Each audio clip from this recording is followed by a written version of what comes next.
Is it Molly or? It's me. I'm recording. Oh, hey, Oh, you are hey, Molly. recording. Are you, Molly, are you also like letting people in the waiting room? Yep, I will be in charge of that.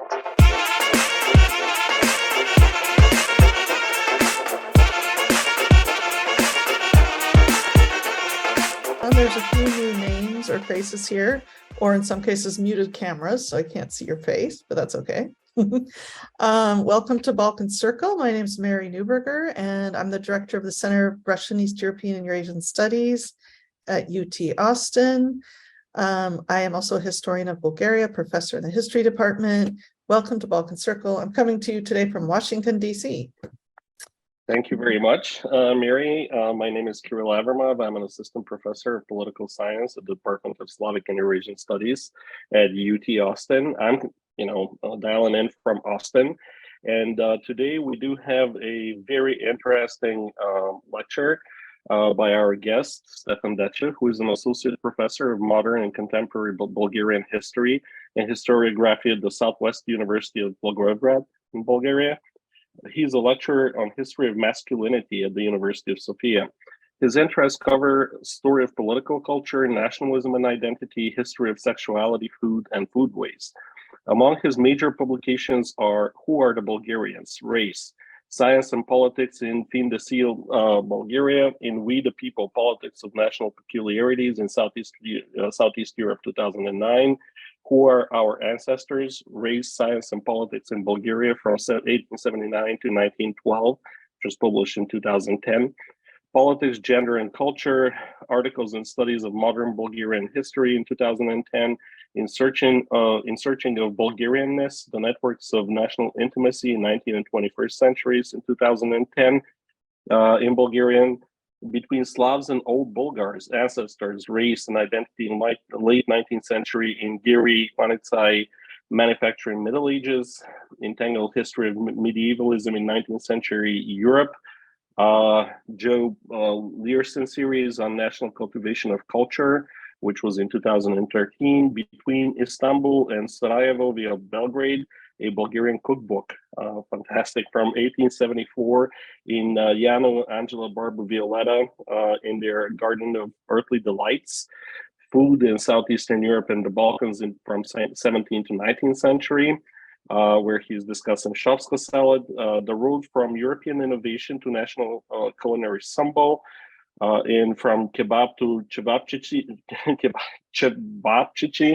eating practices in Ottoman Europe, which is also included in Food Borders and Interaction in Southeastern Europe from 1830s to 1870s, in Stefanov, Nenad, Radovic, Srđan editors, Boundaries and Borders in Post-Yugoslav Space, which was published in 221 by de Gruyter, and Public Catering in Communist Bulgaria in the from 1950s to 1980s, Food and History in the special issue of Food and Drink in Communist Europe.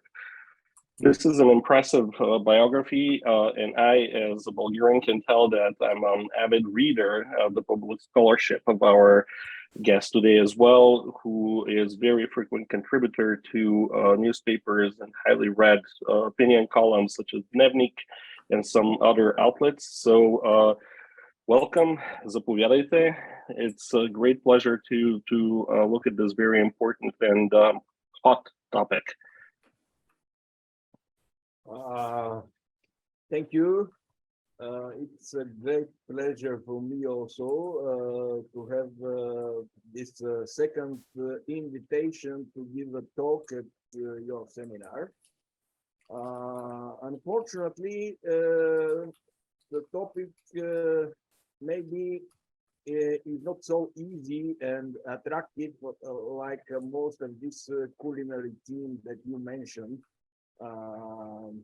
through my CV records, but still almost every Bulgarian historian has something to say about Macedonia, Macedonian problem, and Bulgarian-Macedonian relationship.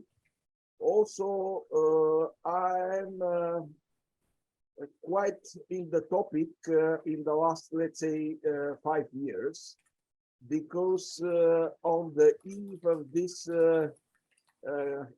treaty for friendship that was signed in 1st of August 2017, I realized that history of Bulgaria, history of Macedonia, and history of the Bulgarian-Macedonian relationship and all the issues concerning ethnic and national identity will be very sensitive and a very appealing topic in the coming years, because knowing very well the Bulgarian historical narrative and the Macedonian historical narrative, it was clear for me that this optimism, which in August 2017 expressed the Macedonian Prime Minister Zoran Zaev and the Bulgarian Prime Minister Boyko Borisov, is to a great extent groundless, because we have two very well-developed, stable, and popularized through media and history textbooks in both countries, tough historical narrative that is very hard to meet each other and to contribute to the future understanding and friendship between Sofia and Skopje, between then the Republic of Macedonia and the Republic of Bulgaria. So if we could start with some alphabetical clues. So the historical and the geographical region of Macedonia is now divided mainly between three countries. Greece, that has about 51-52% from what is geographical Macedonia. The Republic of North Macedonia, which has, let's say, something between approximately 37-38% from geographical Macedonia, and Bulgaria, with its Pirin part of Macedonia, which is about 7-8%.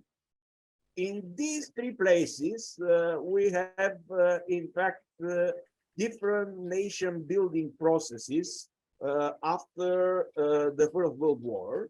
Let's say in the Vardar part of Macedonia, what is now the Republic of North Macedonia, in the interwar period between 1918 and 1941, there was a process of efforts by Belgrade to convert the population of Vardar part of Macedonia in southern Serbs.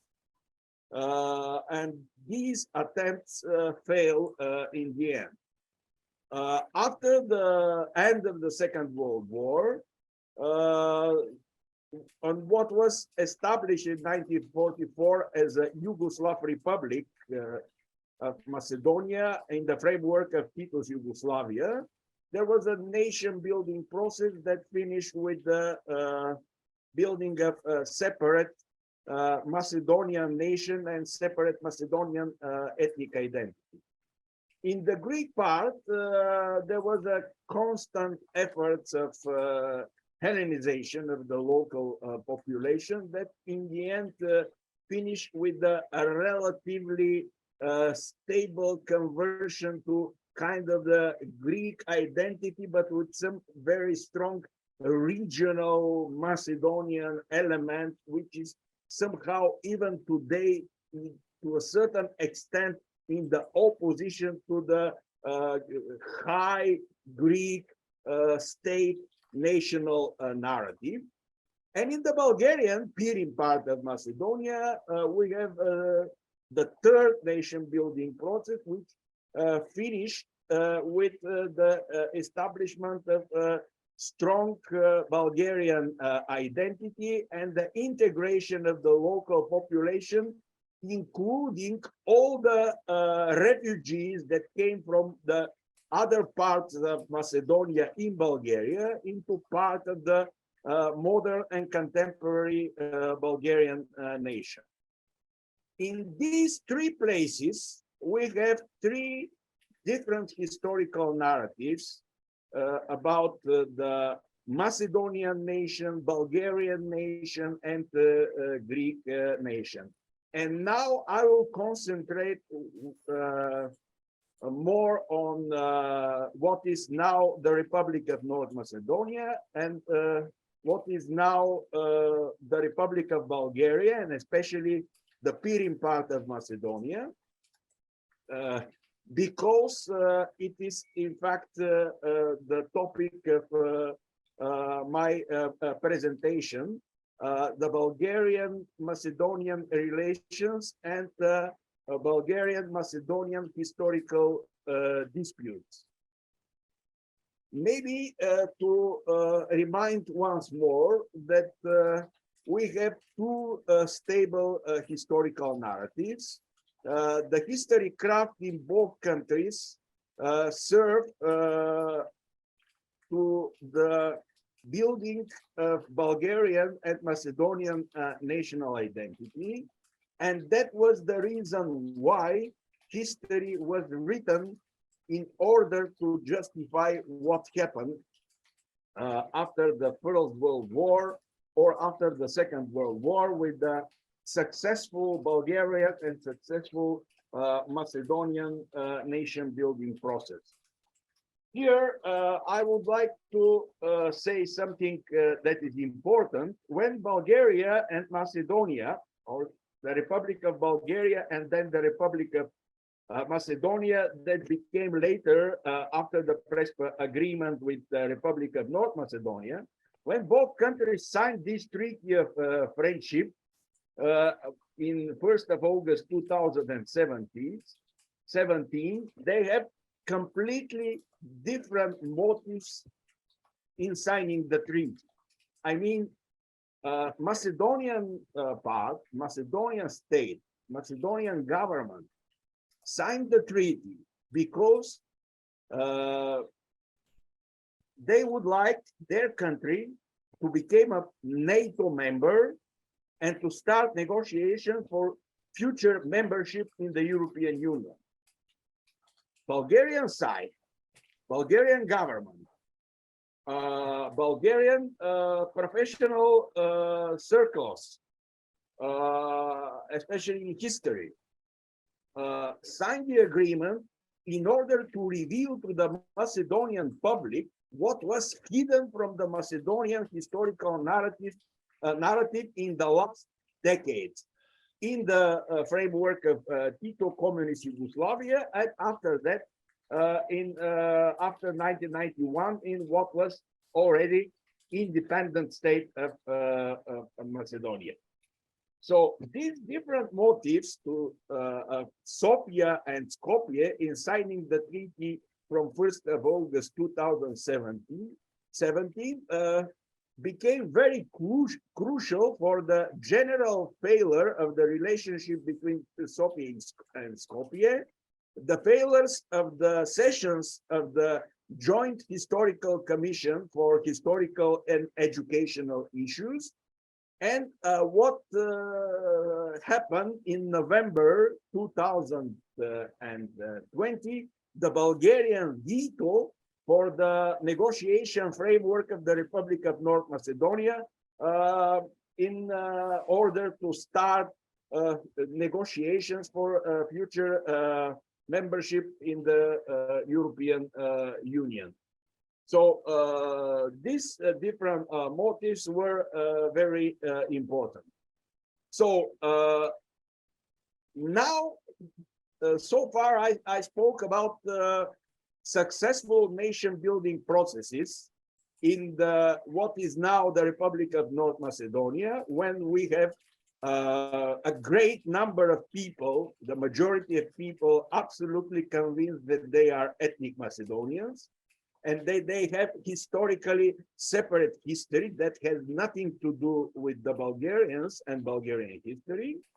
And also the successful nation building in the Republic of Bulgaria, when all the peoples with the Macedonian roots, the great majority of people with the Macedonian roots, including the population in what is now the Bulgarian part of Pirin, Macedonia, were also convinced that they were part historically and always from the Bulgarian nation. So apart from these majorities, strong majorities in both countries, we have some groups that to a certain extent are peculiar or also indicate the weak points of both nation states in their nation building process. Let's say in the Republic of North Macedonia, we have, it's hard to say how many people, but they are absolutely convinced that they are ethnic Macedonians, but they know very well that they have common history with Bulgarians, that their history with the Bulgarians is common and tangled, and there are some predecessors and their relatives that, let's say, 100 or 150 years ago have both a double identity, Bulgarian, Macedonian. But this is something that is over, and the process of building the separate Macedonian ethnic identity is already over, and it is irreversible. But with their idea that there is a common history with Bulgaria and with Bulgarians, I would say that it is the door that is open for future good relationship between Bulgarians and Macedonians. There is another group in Macedonia, and these are people, because of their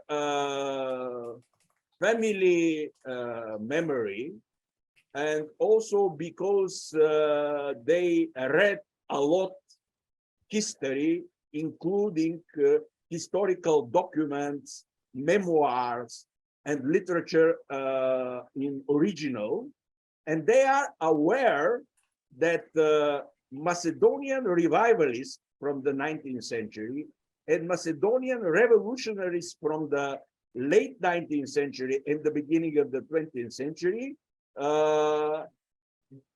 despite the fact that the first wrote and used Macedonian vernacular, and the second one have a very strong Macedonian political identity, and with the idea of political autonomy of the Macedonia contributed for the future Macedonian state. Nevertheless, the revivalists and the revolutionaries were strongly subscribed to the Bulgarian identity. So that's the reason why they consider themselves also Macedonian Bulgarians, but their fatherland, they consider as their fatherland Macedonia. And being Macedonian Bulgarians, they also are against the Bulgarian position towards Macedonian language, because they found it insulting and humiliating for the Macedonian people. And there is a third group, which is also people with Macedonian Bulgarian identity, but they are very close to the official Bulgarian position. And in the last 2 years, they are misused and strongly instrumentalized by the Bulgarian government and the Bulgarian foreign ministry, and the people that are responsible for the Bulgarian-Macedonian relations, in order to implement a special tough line of Sofia toward Skopje. So what we have on the other side of the border in Bulgaria, as I already said, it's some type like a mirror picture. The great majority are consider themselves Bulgarians or Bulgarians ethnically and Macedonians, but just regionally. They are proud with their Bulgarian identity, and sometimes I would say that the people from this group are also share some extremist position, and they thought that Bulgarian government should have a very tough policy toward Macedonia. At the same time, we have also a real minority that consider themselves ethnic Macedonians, and they, I would say, share also extremist Macedonian positions. Speaking about the extremist position, I mean that they speak about the Pirin part of Macedonia as occupied by the Bulgarian state. They were against the treaty from 1st of August 2017. They are against Zoran Zaev as a prime minister and his policy. They supported Nikola Gruevski and his anti-acquisition policy. And also, they are now also against the Macedonian government and quite positive about the extremist positions of the opposition in Republic of North Macedonia. So as you can see, the picture is very mixed. There is Bulgarian mainstream in Bulgaria and Macedonian ethnic mainstream in the Republic of North Macedonia, but there are some other groups that somehow should be taken into consideration when we try to be as much as possible to go into the details. And some small groups on the both sides of the border could be a problem when political leaders or governmental figures decide to instrumentalize them and to misuse them at some points, and in order to provoke tensions between Sofia and Skopje. In the last 4 or 5 years, it happens from time to time. So I will turn to some popular versions of Bulgarian history and Macedonian history, Bulgarian understanding and Macedonian understanding of the differences between what is now Bulgarian nation and what is now Macedonian nation.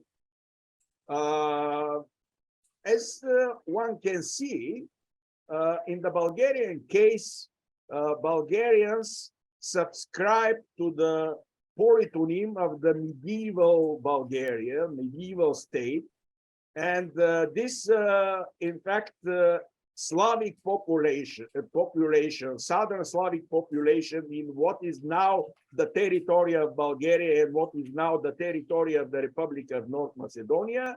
One part of this Southern Slav that present a kind of dialectical continuum in the pre-modern times, subscribe to a polytonym that is medieval Bulgarian state, and the other part of what is on the territory of the Republic of North Macedonia choose historical phenomena as an antique Macedonian state of Alexander, and at the same time the geographical region of Macedonia that reappear in the middle of the 19th century.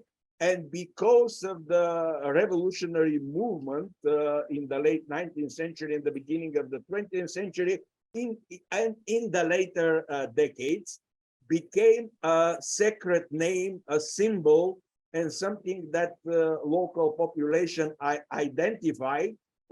In the very first time, in the very first period, politically, but after that, culturally, ethnically, and in the last decades, nationally. So, as a result, we have two stable narratives. The first one to explain why Macedonians are Bulgarians, and the second one, the Macedonian one, to explain why Macedonians are ethnic Macedonians. They have their own history, and they always have been a people that is different from the Bulgarian people. Also, in the 19th century, we have formation of standard Bulgarian literary language, and in the 20th century, the formation of standard Macedonian literary language. These two languages nowadays, they are mutually received in the both sides in the border in a very strange way. In the Bulgarian case, when the Bulgarians listen to the Macedonian language, they consider it a kind of the bad dialect. Otherwise, on the other side of the border, it's also is considered like something that is, let's say, strange, something that you could make jokes. Also, on the Bulgarian side, the Macedonian literary language is considered like full with too many Serbian borrowings. On the other side, in the Republic of North Macedonia, the Bulgarian language is considered too many Russified because of the many reasons, starting from the beginning of the 19th century. Another problem, which is also very important and forms a crucial part of what is now Bulgarian identity and what is now the Macedonian identity, it is the sense of cultural intimacy. This cultural intimacy has something to do even with the human body. I remember a colleague of mine at the university. She was from a mixed marriage, Bulgarian-Serbian. And when she spoke about the experiences of the people at the coast, she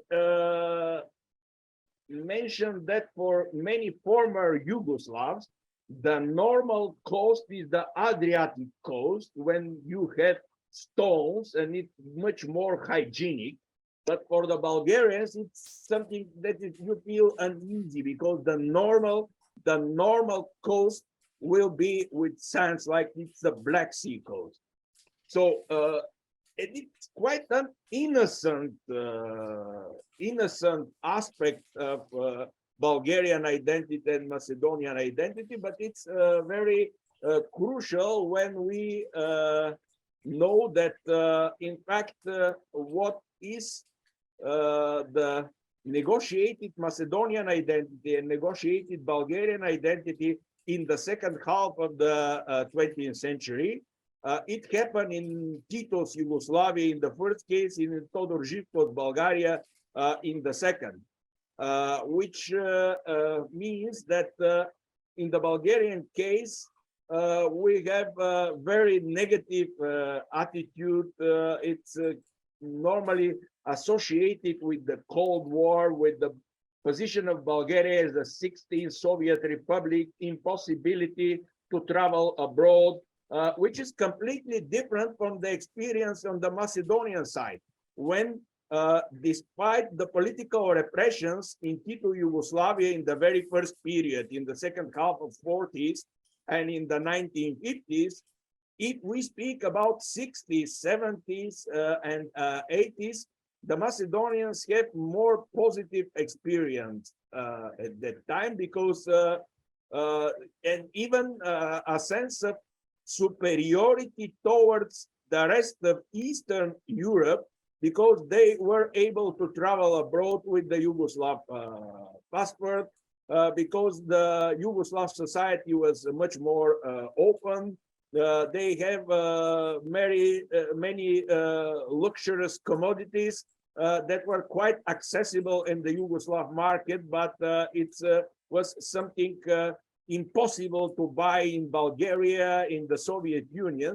So what I would like to say, Macedonians have from former Yugoslavia a sense of superiority towards Eastern Europe, and now they decided to start negotiations to for entering in the European Union.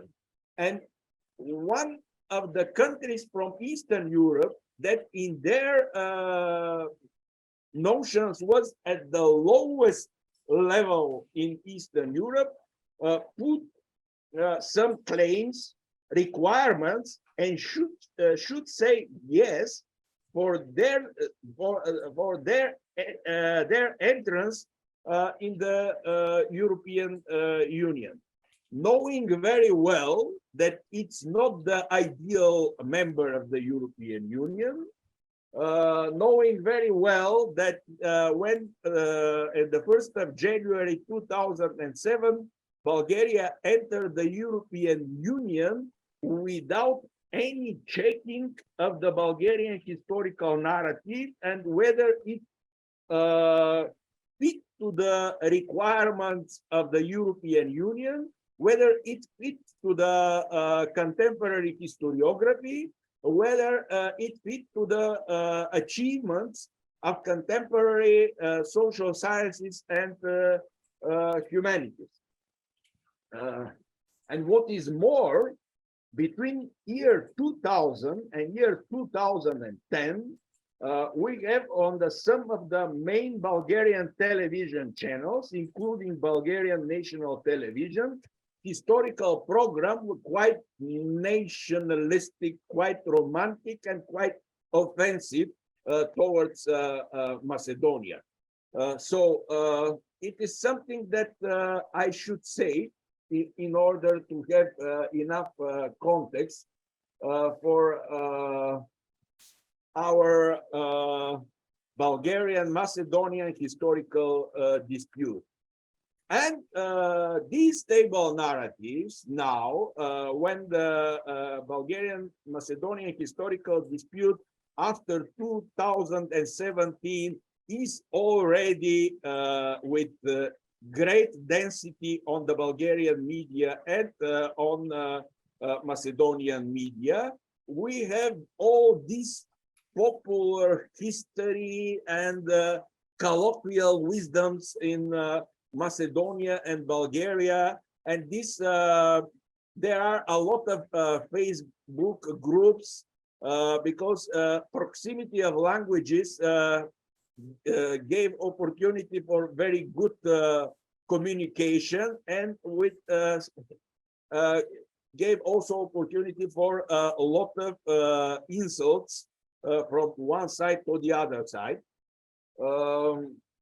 Now, let's say the Bulgarian popular idea is that Macedonians are in fact Bulgarians, and they were cheated by Tito, communist Yugoslavia, the Serbs, that they are separate nation and they are Macedonians. For the Macedonians, it's they are the descendants of the ancient Macedonians, and they are descendants of real medieval Slavs. Bulgarians are descendants of the tribe that came from Asia, and in fact, they are not Slavs, but if there are some Bulgarians that are Slavs, it means that they are in fact Macedonian. So these two narratives, I wouldn't say that they determine the governmental policies in Sofia and Skopje, but they somehow gave us a context on the popular level, at least among the extremist groups in both countries. But sometimes these extremist groups, when they receive the support of some not very responsible politicians and people in the governmental circles, could be very dangerous for the relations between Sofia and Skopje. So turning to the historical narrative and historical debates, I will mention what the Joint Historical Commission had done. In fact, in August this year, were announced their decisions from February 2019. And here there is something that is important to emphasize. In fact, in February 2019 was the most successful session of the Joint Historical Commission, when they have the agreement and reach the consensus about some medieval historical figures, Cyril and Methodius, Saint Clement Ochridsky, Saint Naum Ochridsky, King Boris I, and King Samuel. So, in fact, this session was 2 weeks before the Bulgarian parliament to ratify the North Macedonia membership in NATO. And I think that it was somehow done in purpose by the Macedonian government. It's possible this to be an idea of the foreign minister Nicola Dimitrov, because after this session in February 2019,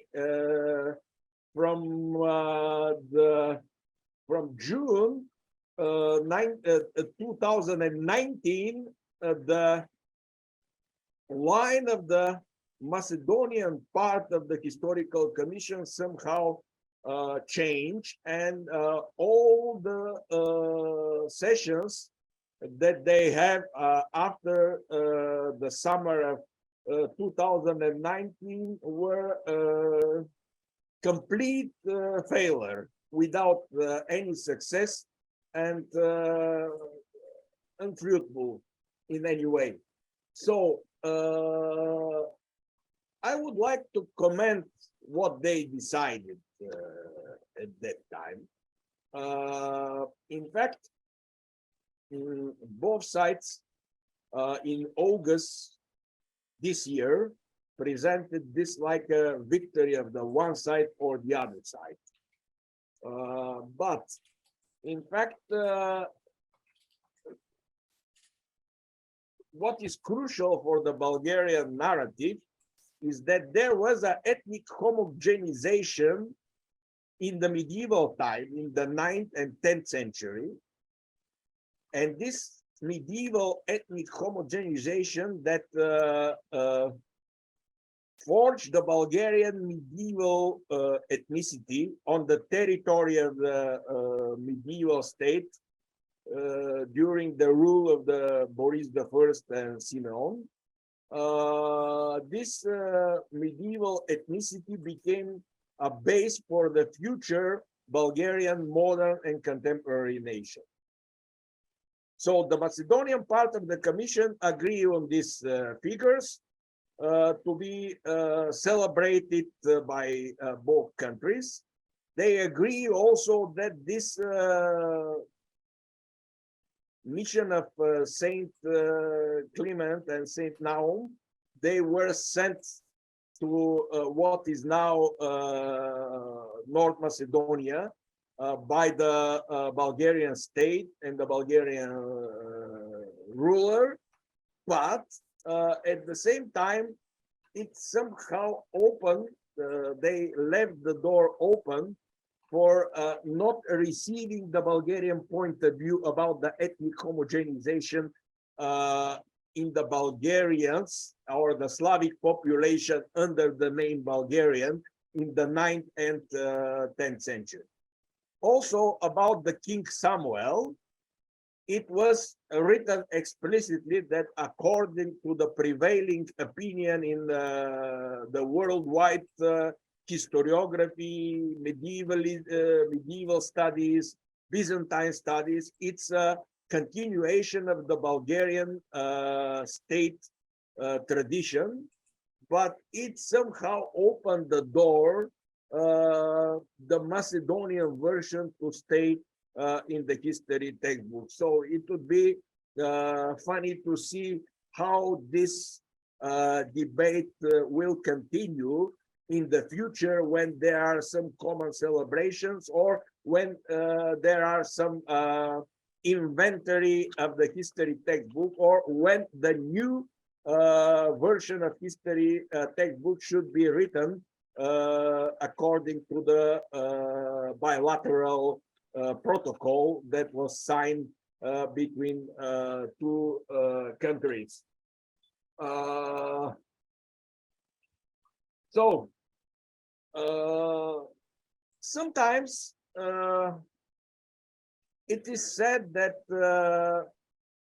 and it's an argument that is used by the Macedonian side very often, that there are a lot of other historical disputes between Germany and Poland, between Poland and Ukraine, between Hungary and Slovakia.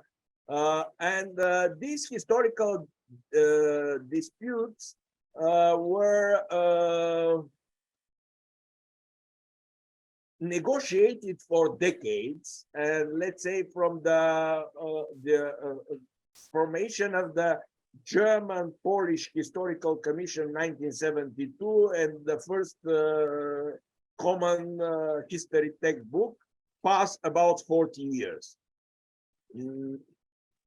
Here, I would like to say two things that I consider very important. The first one is that now the Bulgarian-Macedonian Commission has the opportunity to work faster because we have already a lot of studies on ethnic, national identity, nationalism, national ideologies, history and theory, historical writing, narrative, historical narratives. And this literature and these achievements of the contemporary historiography and social sciences and humanities could be used by the Bulgarian side and the Macedonian side of the Commission. We have also very important institutions that study history textbooks in different countries, and they have this know-how how to deal with all these issues, historical dispute between two countries. Otherwise, I would like to emphasize that there is something unique in the Bulgarian-Macedonian dispute, and there should be no simplistic parallels with all these other cases, because what is here very important is that in all these other disputes between two countries, we don't have such a problem like in the Bulgarian-Macedonian case, when in the 19th century, the beginning of 20th century, we have Macedonian revivalists and Macedonian revolutionaries who at that time subscribed to the Bulgarian identity. And we have only isolated cases of demonstration of Macedonian ethnic identity in the second half of the 19th century and the beginning of the 20th century. And if we consider the first ethnic Macedonians like Georgi Pulevsky, like Krsten Misirkov, like Dmitry Chukovsky, part of them were unstable ethnic Macedonians. And at the same time,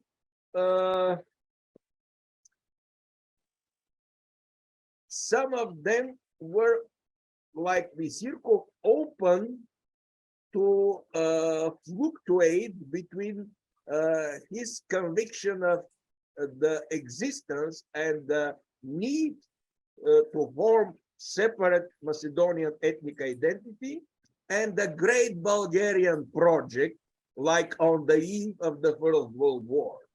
So what was going on in the after Second World War Yugoslavia was a kind of the marriage of the next generation that grew up in the Royal Yugoslavia, people born in the end of the First World War, in the beginning of the interwar period.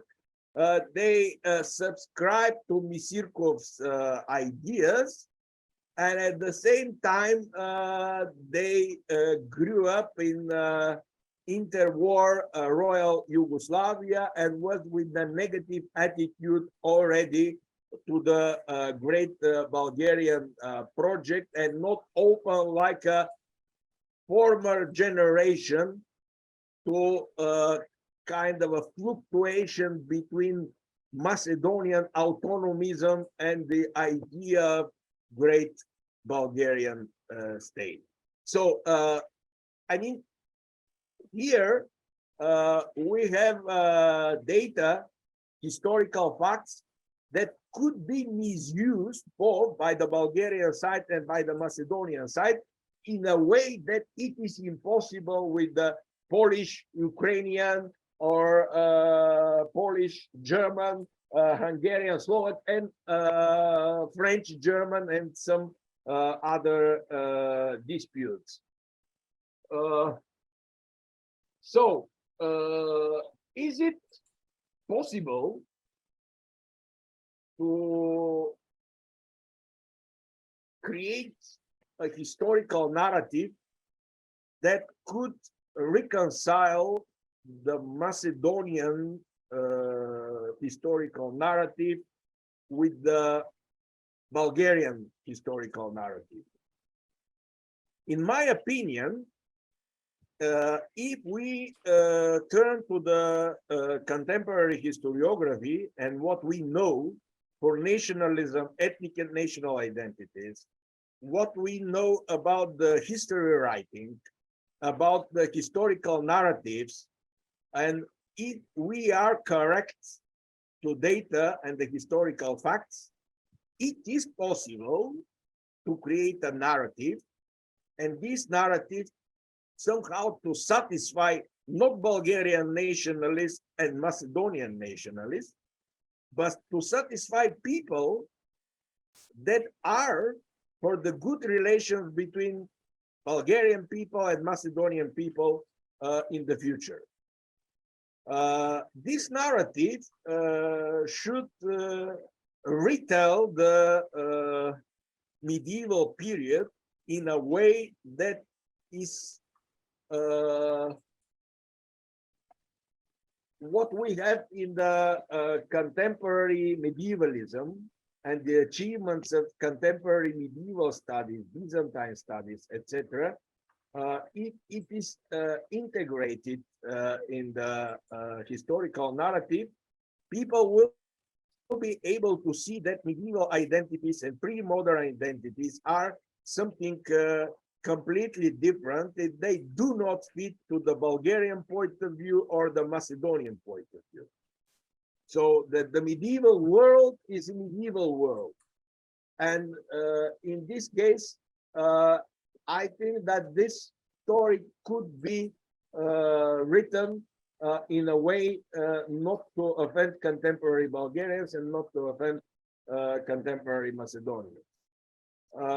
If we go to the modern period, then for me, it seems quite convincing to describe the revivalists at the same time like a people who identify themselves as Bulgarians, but at the same time, they use local vernaculars, and they would like local vernaculars to become part of the Bulgarian standard language.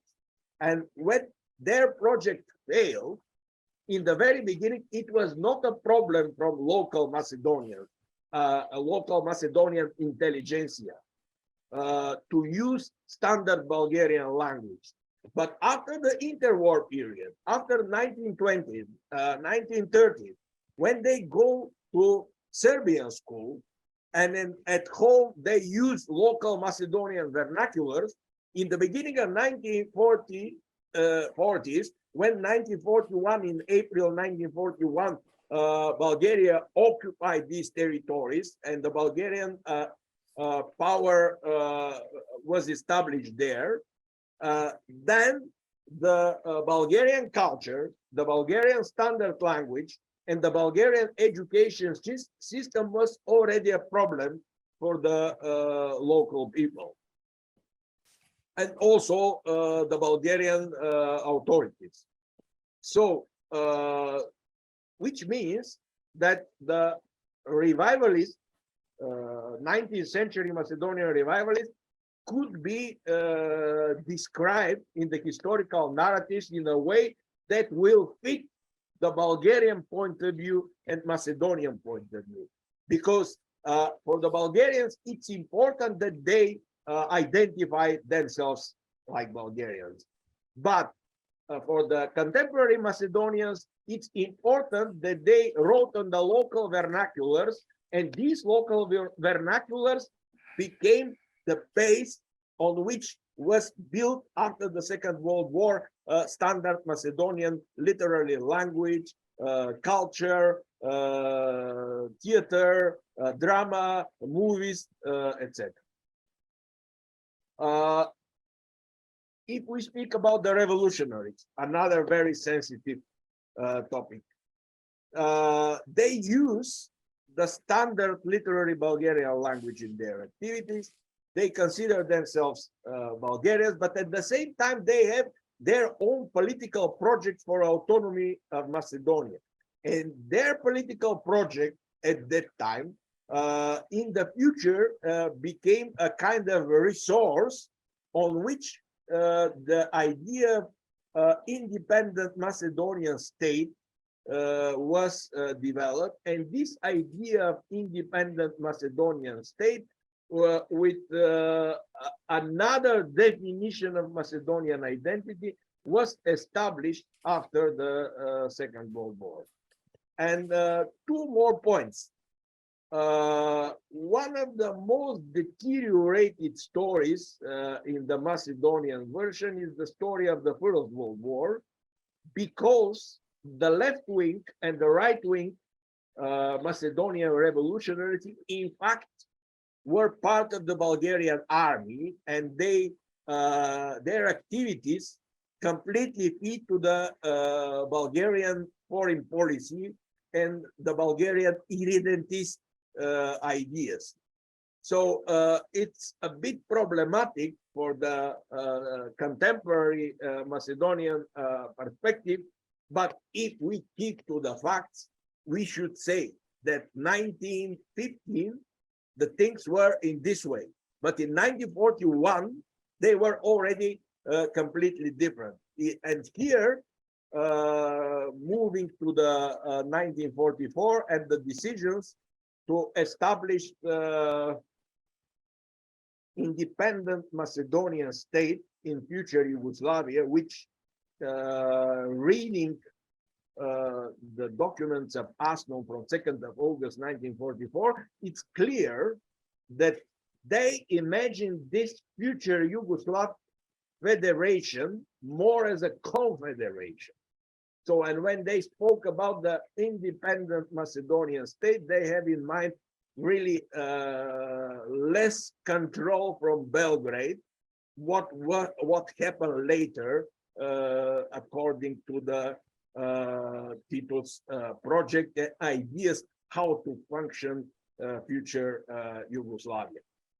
And something that is very important, the most pro-Bulgarian figures from the Second World War were also invited on the 2nd of August 1944, and they have constant contacts and relations with Metodi Andonovchenko, the leader of the partisan movement and the movement for the independent Macedonia.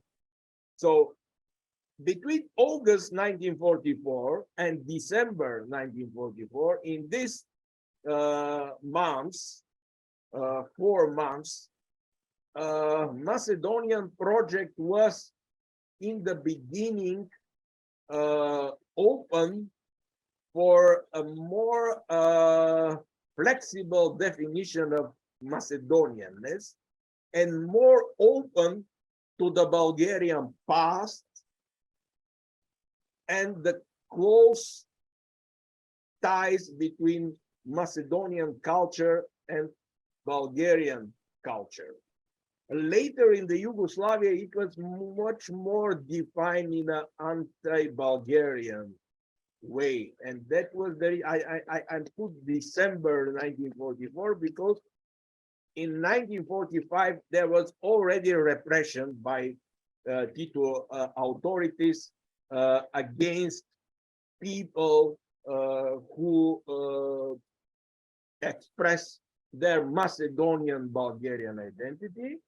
And moreover, even the very leader of the partisan movement, Cento, in 1945 and 1946 was not already powerful and somehow was pushed by Lazar Kolishevsky when the Macedonian identity, Macedonian project and Macedonian state received different definition, which is also part of what we have now as a Bulgarian-Macedonian historical disputes. And the things are getting worse because after, especially late 1960s, in Todor Živko's time, Bulgarian narrative somehow returned to the great Bulgarian narrative. And because it was done in the totalitarian time, with the strong control of Communist Party and the Todor Živko himself, this returning to the great Bulgarian narratives from the past was so tough, so inflexible, that even it received a form that was completely impossible in the beginning of the 20th century, in the interwar period, because there was a kind of openness to the idea of Macedonian identity. You should keep in mind that Krste Misirko was published, his book, Za Makedonski Derabuti, was published in Sofia in 1903, legally published in Sofia. The Macedonian Literary Circle, it was not illegal organization. They worked freely in Sofia in the 1930s, the second half of 1930s, when even the political parties were forbidden. So I think that we should change the paradigm in the Bulgarian case and in Macedonian case, and expert knowledge of history and the expert knowledge of contemporary social sciences and humanities, and the sincere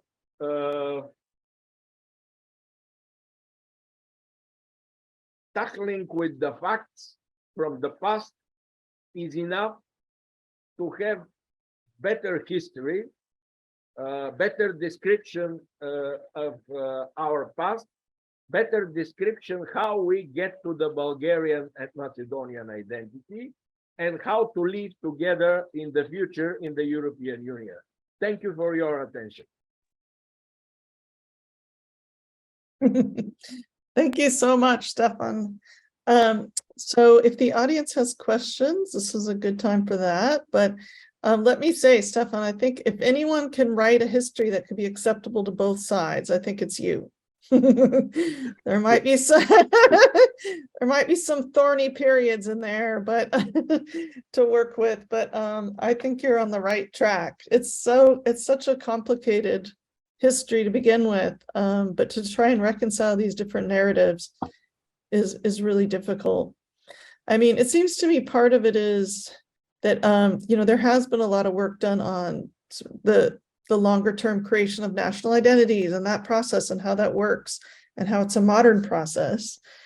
But that work and those, even though it's become kind of a consensus in a lot of academic circles, it doesn't seem to have trickled down from academic circles to more popular understandings of what nations are. And perhaps also not all academics agree with that. But I mean, but it's complicated, and it's, I mean, you were making me think of kind of other areas within Russia and Eastern Europe where the very sort of nations are being, not just a border being disputed, but the very existence of nations are being disputed. And of course, I thought of the Ukraine case, which I know is quite different, I think, from the Bulgarian-Macedonian one in many ways. But still, you have, at least Putin, or at least certain narratives within Russia. I doubt it would be, I doubt it would be the majority of the Russian population, but at least, sort of conservative narratives questioning the very existence. And then it goes back to things like Kiev and Rus. Was it Russian? Was it Ukrainian? Well, the answer is probably that it was neither. And that's actually painful for the Ukrainians to hear as well as for the Russians. If you kind of listen to what has the kind of developments in historical science. So, I mean, I guess my question would be, how much do you think like historians on both sides, at least like within academia, not so, maybe less so within popular kind of understandings, how much of a consensus is there about that notion of nations being modern and the relevance of nationality in medieval and even early modern times? So like how much has that penetrated into the consciousness of, or, into the scholarship of historians on both sides of Bulgarian Macedonia? And if so, how do we make that more understandable to a wider public when we're trying to explain history in a way that they would kind of come to understand that when people are so attached to those medieval entities as part of their identifications of themselves? I think if we turn to these achievements of nationalism studies, yes, they are part of the knowledge of Bulgarian historians and Macedonian historians, and much more than 20 or 30 years ago. But still, they somehow try to apply what they learn from nationalism studies for some other cases, but not to their own case, which is important. Let's say, for example, the Bulgarian historians realized that there are much more density in the Bulgarian historical narrative, and they behave in a way, yeah, here is our chance to keep the old narrative, because even in the late 1960s, the Macedonian communist leader Krste Crvenkovski, he made on a speech that Macedonian identity and what is now Macedonian identity, we have it more from from our revolutionary movement, because strictly speaking, there is no Macedonian medieval time in a sense, in a contemporary sense. But here also, from the Macedonian side, also they tried to use every possible fact, like for example, the Ohrid Literary School. It's quite clear that in Ohrid they used Glagolic alphabet. Most of the what we get like artifacts are in Glagolica, and in the Preslav school there because it was close to royal service, and there they use Greek alphabet, and it was much more easier to use Greek alphabet instead of Glagolica, and to use this Greek alphabet with some other words, and that historically became Kirillitsa, for example. But this difference between Southeast Cyrillic alphabet and Southwest Glagolic alphabet, it is presented like a strong cultural conflict, as if Macedonian community and Bulgarian community existed in the 10th century. And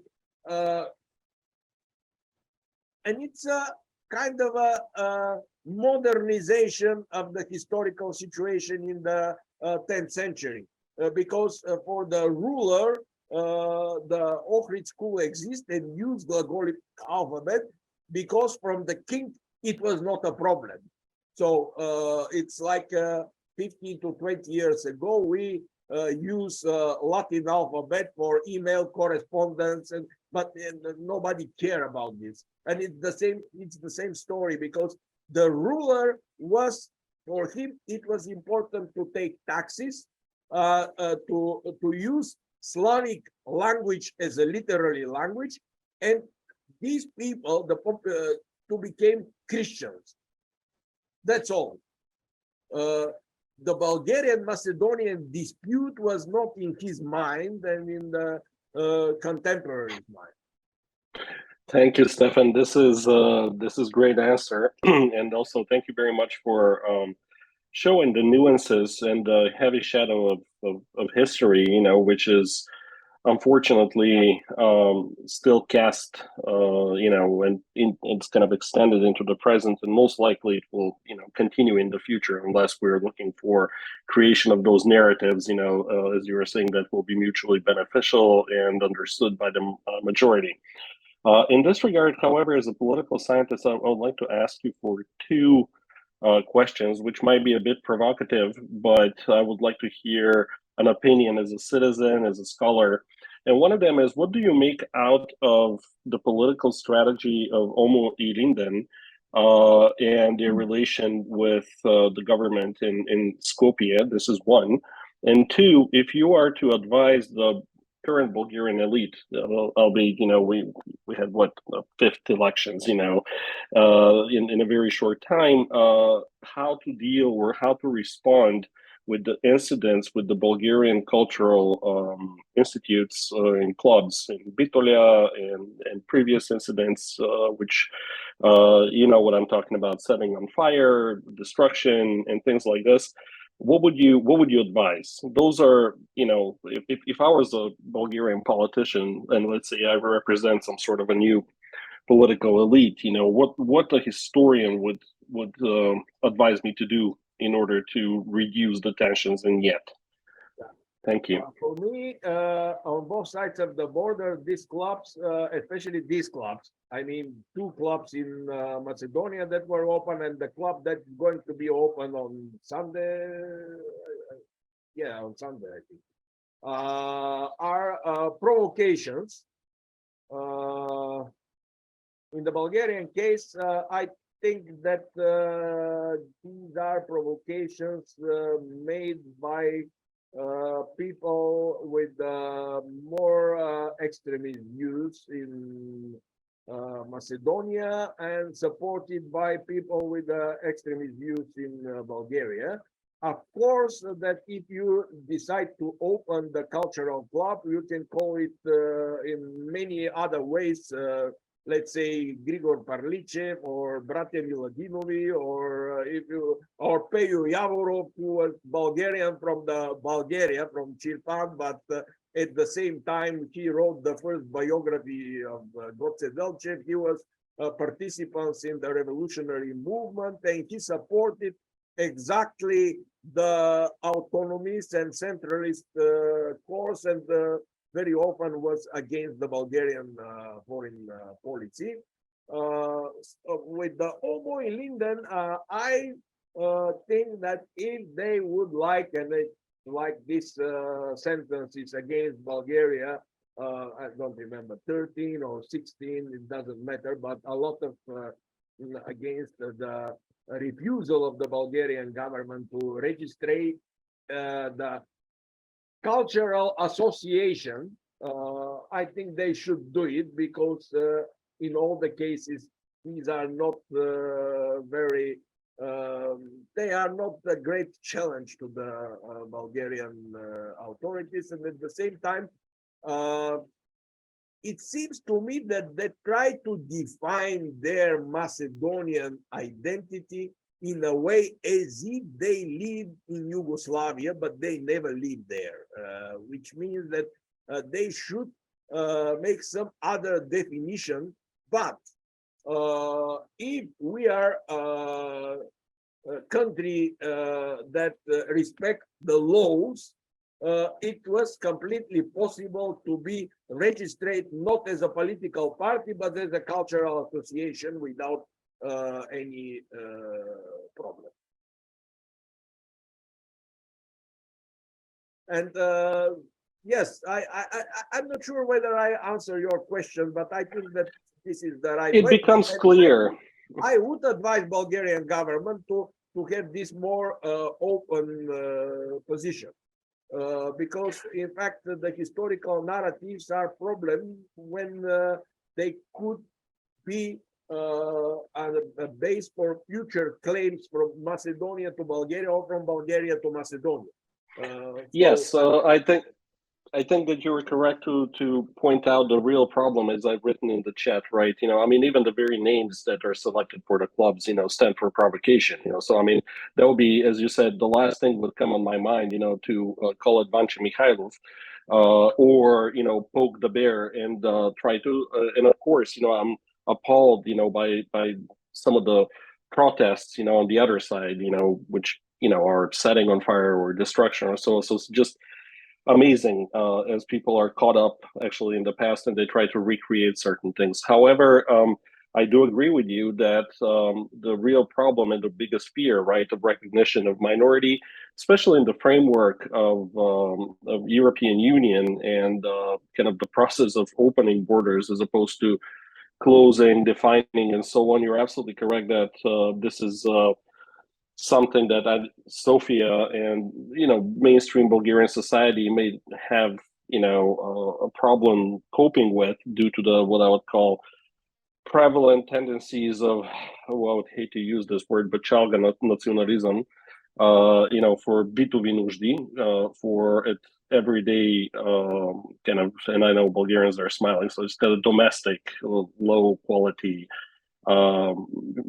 pseudo historical claims, you know, to compensate as a compensatory mechanism, and really a strong, resilient, democratic state would not have any real problems, you know, due to the fact that I think the agenda of both countries, literally never read, are completely, you know, should be looking elsewhere, you know, mainly to satisfy the kind of the needs and the wants and contemporary Macedonians and Bulgarians for a better life, for escaping the vicious necessity to immigrate and so on. You know, those are kind of, you know, I think the real problems, but they rest on understanding of history.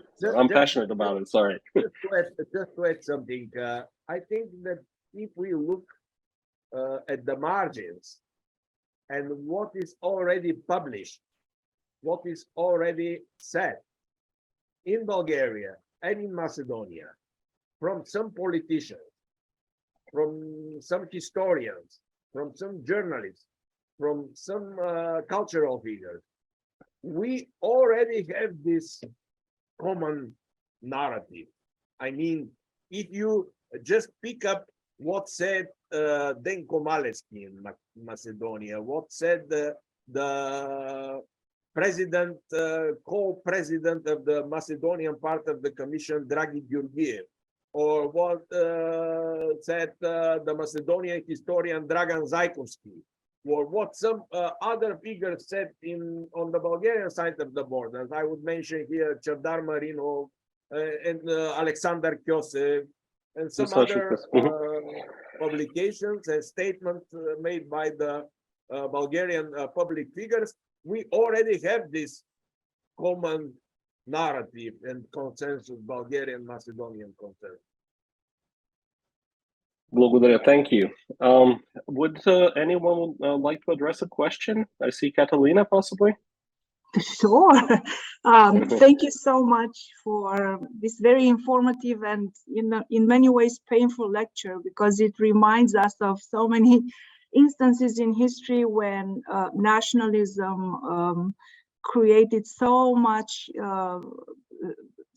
concern, not only among historians or social scientists, but among the population. And we see today, in the context of a growing nationalist movement at a global level, how this is becoming more and more dangerous.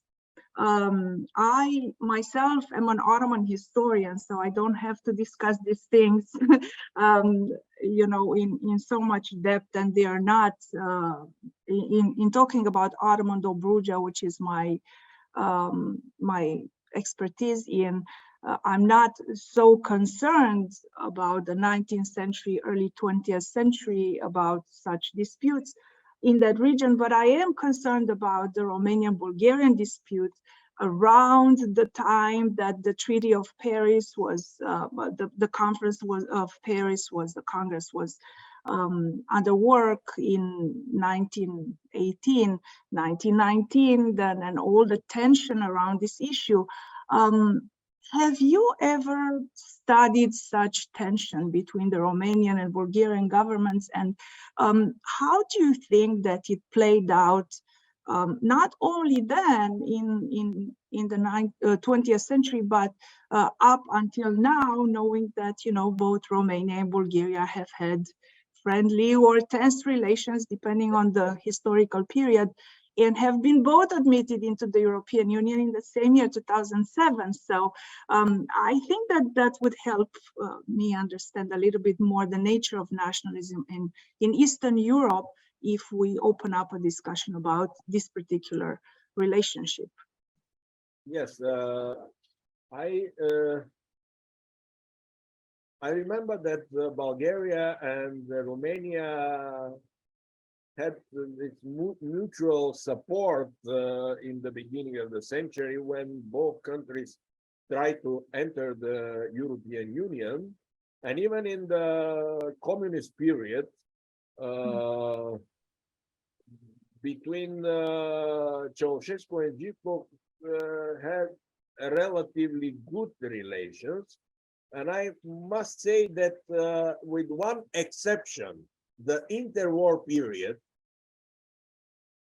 1920s, 1930s, generally speaking, the relations between Bulgarians and Romanians were good. But for the nation building, your case with Dobruja is very informative, because we have a region that didn't have in the 19th century neither Bulgarian nor Romanian majority, but there were. And also, if you look to the topography, you could see that many Turkic, Gagauz names, etc. And all these names have something to do with the real story, a real history. There is a legend behind the name. And when this name of the town or the village is Bulgarian or Romanian, it seems like a name put from the commission that sit on the table and decided this to be the name of the.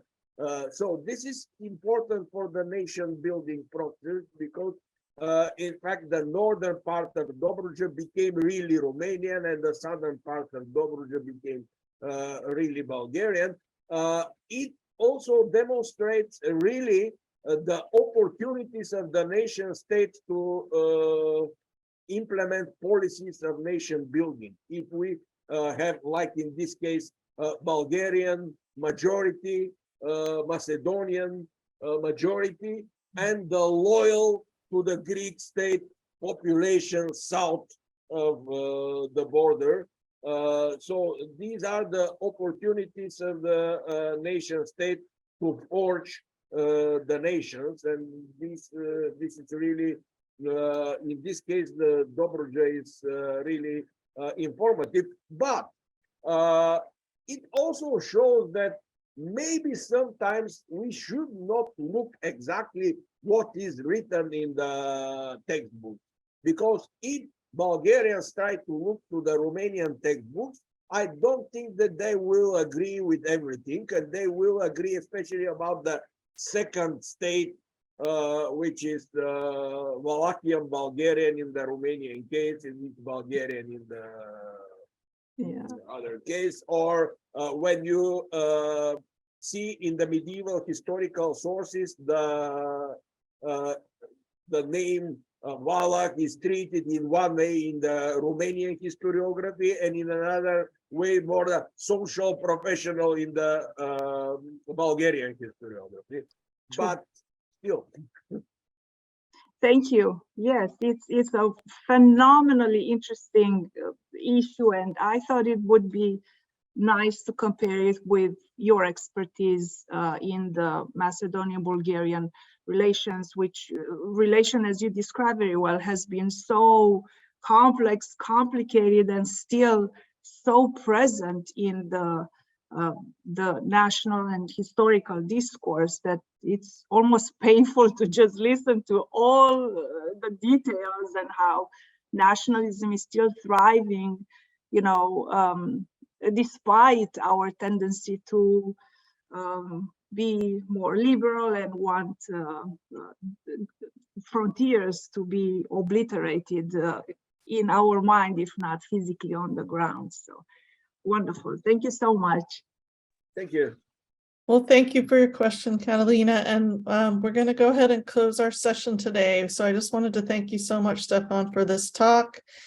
It's a wonderfully complex area, and you did a really great job of digging into some of that complexity. And like I said, we need you to write the history that's agreeable to all sides. I'm really excited to read that. So thank you everyone for coming to Balkan Circle, and we hope to see some of you again in a few weeks. Thank you. Bye. Thank you very Thank much. you. Mulțumesc, благодаря, lecker večer. Cu plăcere.